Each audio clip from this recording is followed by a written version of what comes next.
Music. So I just got dropped off by my local guide here on a remote deserted island in the vastness of the Pacific Ocean. I'm out here for a handful of nights surviving off the land and what's in the ocean using the limited tools that I have at my disposal. I have no food, no water, any kind of shelter or any kind of fire starter. There's plenty of resources available for me if I know where to look and how to use them, though there are dangers in these waters and I hear there's even creatures in this jungle. I think first things first is we find a spot to set up a shelter and then secure a source of water and go from there. So right away this is super lucky because this seems like a stagnant pool of fresh water. Sometimes there's high tides that bring salt water up into the inland of these islands, but with that comes plastic waste, so you'll see plastic water bottles everywhere. Here you don't see that, so it means that high tide does not affect this area, so this could very well be fresh, clean, either of those non-salt water. There could be parasites, so we definitely want to treat it. But this is an amazing music. Find, look at that, wow. So this is a piece of that shipwreck there, and there's a really interesting story on how it got here, but for now I'm going to keep exploring because it's really hot and I'm starting to get really thirsty, so I got to keep moving. Alright, I found a handful of green coconuts, enough to get me through the day. I'm going to secure some of these, drink some of the delicious juice, and then get going finding a spot to set up my shelter. Oh, there we go. That took a lot out of me, man. Holy, let's drink one of these things first. Coconut of the trip, so I'm going to stash the coconuts there for now. I'm decently hydrated at the moment, feeling alright. I'm going to continue around the island trying to find the spot for my shelter, and then I'm going to show you my gear. One of the downsides of living in the 21st century is plastic waste. For whatever reason, plastic ends up in the ocean, washes up on beaches all over the world. It's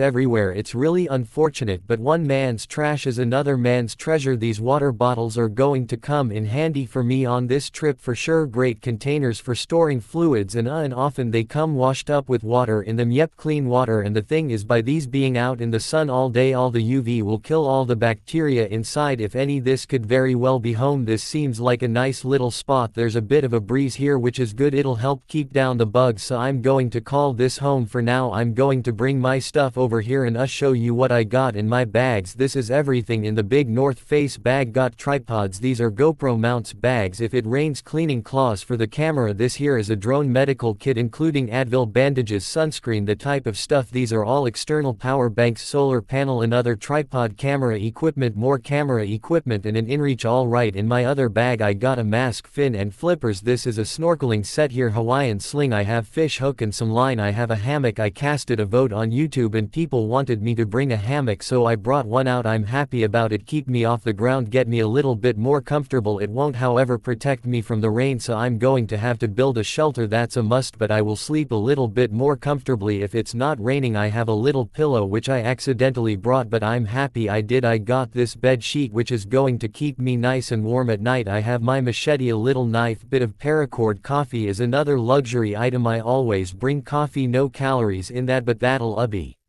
nice to have every morning. Bit of clothing, sunglasses, headlamp, and I also have little titanium pot and a life straw. Last two tools which definitely are going to be very helpful: bow and arrows, and then a custom-made spear gun. This thing is really cool. I can't wait to use it. It's really thrown together with bike tires, rubber bands, and a bit of metal. Really cool thing. I can't wait to use it. Not a ton of gear, but not nothing either. No food, no water, no shelter. Lot to do, including building a shelter, so I'm going to get going on that now. But first I'm going to go get a drink of water using the life straw. Honestly, I don't quite trust this thing, but I don't have too much of an option right now. Once I get a fire going, I have an idea of what to do, but for now this is all I got. Honestly, it's not that bad. So this and the coconuts I collected earlier are going to be my water situation for the day. I'm going to bring this back to camp, start building on that shelter tomorrow, hopefully find a better solution. I'm thinking hammock here and then the shelter somewhere here with the fire ring up front. I want to stay as far out of here as possible because the breeze is going to help keep the bugs down, but I also want to be somewhat protected from the rains and the high winds, so there's always a compromise, and this seems to be good enough. First coconut coffee of the trip. Yeah, just as bad as I remember. I heard something, music, scary. Alright, check this out. This is why I'm getting the vines from the ground and not the trees. Here's one from the tree tied in a knot, breaks once from the ground tied in a knot. The vines on the ground are a lot more resistant